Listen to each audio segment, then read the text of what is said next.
When you're out for revenge, you tend to lose the ability to think beyond the act of retribution, the fleeting emotion of righting a real or perceived wrong. While I didn't care for the existence of the Ghouls Motorcycle Club, the fact was they hadn't actually tried to come at me. They'd only come at Bruce Grossman because he made the error of robbing the wrong damn stash house. That he wanted to give back what he couldn't use, while admirable, didn't make him any less guilty of a crime, nor did the fact that he robbed them in order to provide medical care to his dying mother. When you live in a civil society, you must adhere to the rules. Without rules, only the toughest, most aggressive of the pack will survive. Bruce Grossman wasn't tough. Bruce Grossman wasn't particularly aggressive. Bruce Grossman wasn't even a great bank robber. He was just a lucky one, whose adventures had become romanticized lore such that even Fiona had heard of him and the FBI wanted to employ him. And now I had to protect him, which meant two things. I needed to dispose of the ghouls and everything of theirs that Bruce possessed.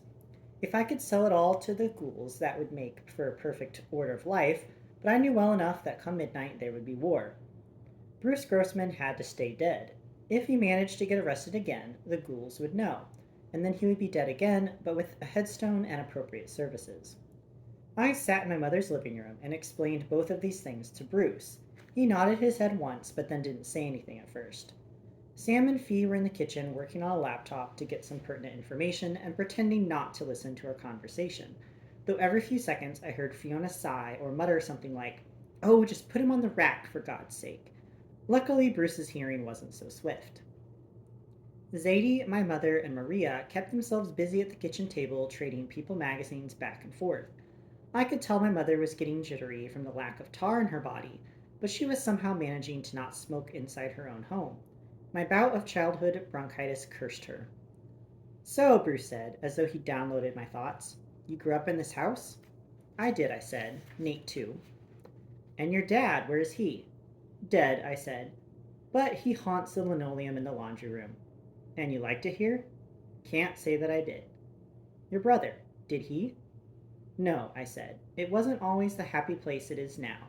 We only put the razor wire in for you." "But this is home, right?" "For better or worse, Bruce, this is home." "I go and work for the FBI," Bruce said. "I never see home again. I lose everything that's me. What if they stick me in Phoenix or something? Me and Sammy the Bull get to hang out together? Is that what my life would be? I'd rather be in prison." "Sammy the Bull is in prison," I said. "See what I mean?" Bruce said. "Listen to me," I said. "You go to prison, you'll be dead in 24 hours. There are ghouls in every prison in the country. You turn to the feds, they'll put you up somewhere where your mother can get help, and maybe you have to sit around talking about robbing banks all day. Or maybe you don't do anything, because what you have here of the ghouls, all of this information, that's one deep cover the feds don't have to run. You'd be saving lives, most notably your own, and for a while, your mother's." That seemed to resonate with Bruce. "Okay," he said. "Okay, I get that." "One thing," I said, "if Sam can swing this, you have to recognize that your life of crime is over." "What about, say, I see a pack of gum at the CVS and no one is around?" "You wait at the counter with your 50 cents." "What about running red lights? I still get to run red lights every now and then. What about cheating at cards? Is that against the law?" Bruce was getting agitated, just as I figured he would, which is why I left out one key ingredient to this conversation, one dangling carrot that I knew Bruce could not resist if offered.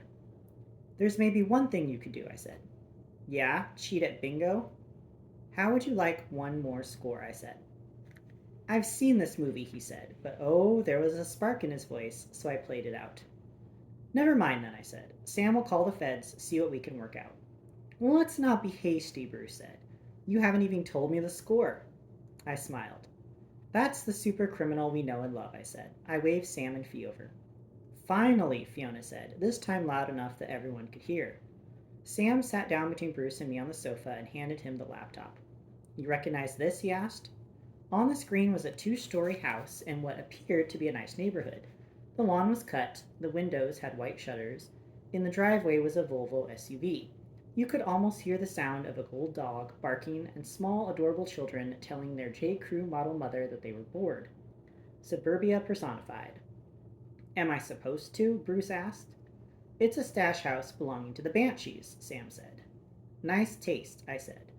I looked at the address. It was a neighborhood only a few miles from my mother's that was once just open fields but was now a housing development absurdly called Coconut Commons. Still, the homes were the kinds 30 somethings imagined in their Pottery Barn dreams. The Banshees just know how to protect their interests, Sam said. Sam was probably correct. Houses in nice neighborhoods don't get robbed as often as houses in bad neighborhoods, and just because the Banshees are criminals, it appeared they at least read the newspaper more often than the ghouls did. Pick up the Miami Herald on any given day, and you're more likely to see a home invasion robbery in the toughest parts of Liberty City or Miami Gardens than in the toniest areas of Key Biscayne. So you never cased this place? Sam asked. No, Bruce said. It doesn't look familiar. What's inside? I asked. My buddy who did undercover, he says they have a couple houses like this all through Miami that they grow marijuana in. In? I asked. Yeah, Sam said. They gut all the rooms and turn the entire place into a hydroponic farm. Maybe have 2 or 3 guys living in the place tending to the crop. What's there to steal? Bruce asked. Finally, Fiona said, someone asks a good question. Well, that's the thing, Sam said. They don't keep cash here, or if they do, it's just a small amount, and we don't know if they've got a new crop that they are cutting and bagging. So it could be that the worst case is that all there is to steal is a bunch of trees, which might be hard for Bruce to hustle out. He wouldn't be going alone, I said. I don't know, Mikey, Sam said. You get caught walking out of that house holding a bunch of trees. That's not something you can easily talk your way out of if the nosy neighbors get the law involved. Last thing you need is to get picked up by the police. I can think of worse things, I said. You don't want to be locked in one place for too long, Sam said. Well, that's true, I said. Besides, I thought Fiona might enjoy this. There is no might, Fiona said. I will enjoy this, provided you don't slow me down, Bruce. She gave him one of those looks that makes men do stupid things in hopes of seeing it again, maybe with fewer clothes involved. Bruce naturally had no chance with Fiona, but then very few people did. I'd seen that look a few times, never regretted the outcome. Too much, anyway. What if there is a new crop? Bruce asked. You don't need to take all of it, I said. Just enough to make the Banshees angry. How will they know who they're mad at? He asked. I've got that worked out, I said, and told him what our plan was. All the Banshees would need to see was a single ghoul patch left on the floor. No one had access to ghoul colors but the ghouls, or at least that was the case prior to Bruce Grossman's booty. Fiona and Bruce would leave just enough evidence to point the Banshees in the right direction, and then we'd do the rest. What if this doesn't work? Bruce asked. That's not a possibility, I said. You can say that, he said, but you'll pardon me for saying that I've never done a job with a partner before. You want me to break into the place without ever having seen it. I normally spend a few days, maybe a week, making sure I know every angle. How much time do we have for this? I looked at my watch. None, I said. We case it now, then we make our move. I don't get it, he said. How can you be sure the Banshees will be out of the house? And what about the neighbors? Have you thought any of this through? When you're a spy, sometimes the best way to explain a complex plan is to lie. It saves everyone a lot of worrying and heartache. It's all taken care of, I said. We've actually been planning this for months, Bruce. Really, since long before you came on the scene. Really? He asked. He looked to all of us and we all nodded. Yes, sure, absolutely. It didn't matter, really. Bruce wanted to hear the positive responses because he wanted to do the job. The only thing that could dissuade him would be if I told him it was going to end with him in a body bag. Bruce was a good bank robber, but he wasn't a please go on without me, I'll just die right here kind of guy. Okay then, I guess I'll have to put my trust in you, Michael. And Fiona, he said. I trust you, Fiona. Bruce gave Fee a smile that was probably very enticing over at Sherman's Deli, but didn't do much for women under 70. Okay, I said. You agree to this, then you're agreeing to Sam making a few calls to see what can be done for you. There's no guarantee. If the feds don't want you, your friend Barry is going to have to find you a new life. Either way, your time as Bruce Grossman is done, understand? Being Bruce Grossman was never that great, honestly, he said. He looked down at his hand, at his missing finger, and shook his head. You know, if I had to do it all over again, I think I would have made a pretty good spy. What do you think, Michael? Maybe something a little less interactive, I said. He chuckled. Maybe so. You know what I might like to do in this new life? Maybe get a wife and settle down. After my mom is all taken care of course. Get a house in Big Sur, maybe have a couple dogs or chickens or hamsters, you know? Something I have to take care of that I can't mess up too badly. That sounds like a good life, you ask me. Maybe take Maria with you, I said. The girl was listening to Bruce prattle on, but didn't seem upset. She had her own dreams, some of which the ghouls had frightened right out of her. Nah, she said, I just want to go home. But Bruce, you got the idea. Nicky, he never had no idea what he was gonna do. But you seem like a better guy. Head screwed on, but screwed on right. Sometimes the people you least expect to have insight are the ones who deliver the most unvarnished truth. We're good then? I asked. Bruce said that we were. Sam, I said, why don't you see if anyone might be interested in the whereabouts of a master criminal with a fascinating insight into the mindset of bad guys the world over? Will do, Mikey, Sam said, and gave Bruce a big pat on the back. The special code between men that actually means, please leave so we can talk about you, which fortunately Bruce wasn't aware of, and thus took the pat to mean we were all part of a big team, and thus walked off with a nice stride of confidence. Nevertheless, Sam, Fiona, and I walked outside and stood on the front lawn to continue our conversation. Nice smile you gave old Brucey there, Fiona, Sam said. He'll be on blood thinners by the morning. We all have unique skills that help people acquiesce. It's not my fault that I was born with unbelievable charm. We're going to need more than Fee's charm to get Bruce FBI protection, Sam said. There's a hit squad looking for him, I said. Shouldn't that be enough? The Fed boys didn't even respond to him dropping off the ghoul's papers. He was a big deal 12 years ago, but times change, Mikey. Unless someone in the ghouls was born in Qatar, that's back burner stuff. He's not the asset he was. So make him sound better, I said. How am I going to do that? Don't you have any friends who could, say, improve his sheet? Make it look like he was expected of even more than he has actually copped to? I could talk to some people, Sam said. Unsolved bank heists in foreign countries would be good, I said.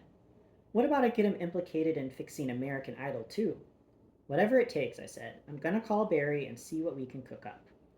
10 minutes and 15 phone numbers later, I reached Barry. Michael, he said, good to hear from you. In the background, I heard birdsong. Pleasant. Sorry to interrupt your vacation, I said. No worries, Barry said. Did you know North Dakota is officially the friendliest state in the country? That's great, I said. Not the best looking people, he said, but you make concessions when your life is at risk. They also eat everything with a cup of melted butter as a dipping sauce. I need your help, I said. I was afraid of that. Your friend Bruce Grossman might need a new life, I said. We're trying to get him a little insurance. I thought that's what you nice government people did for a living. I'm not the FDIC, I said, and besides, he's your friend, remember? Right, Barry said. I'm just used to playing hard to get. Endearing, I said. I take it you can handle your business from North Dakota? If Lewis and Clark could, I can, Barry said. Did you know that they wintered in North Dakota? True story. That's great. Here's what I need. You need to build an identity for Bruce and Zadie. Good stuff. Passports that can get them into somewhere nice with good medical care. I can't just materialize that, Barry said. You realize that? Barry, I said, it's either that or one day Zadie goes for therapy and comes out to some lead pipe hitters. We're working our end tonight, but I need to know there's an out. I can get decent stuff, Barry said, but we're not talking about documents that can get them into Europe. Maybe South America, but even then it won't be permanent good. This was not good. Where are you? I asked. A safe location. Specifically, Barry, this is important. Valley City. Sign says it's the city of bridges. What are the banks like there? Nice, filled with money. Old or new? Barry paused, figuring out what I was moving toward. You want me to check the safe deposit boxes? If you have the chance. Anything else? Yeah, I said, rent an apartment. A nice one. You'll be surprised to know that Valley City isn't exactly brimming with high-end condo complexes. Rent a house then, I said, something big and near a hospital. Anything else? Barry asked. A bank account, I said. Fill it appropriately. This part of your fee? No, I said, this is part of you making sure your friend Bruce Grossman and his mother have a way out that does not include summering in Mozambique. You put it like that, Barry said. When can you get this done? I'll have it in place tonight. How will I know if it's on? If you don't hear from me after midnight, I said, don't come back to Miami. I love working with you, Mike, Barry said, and hung up.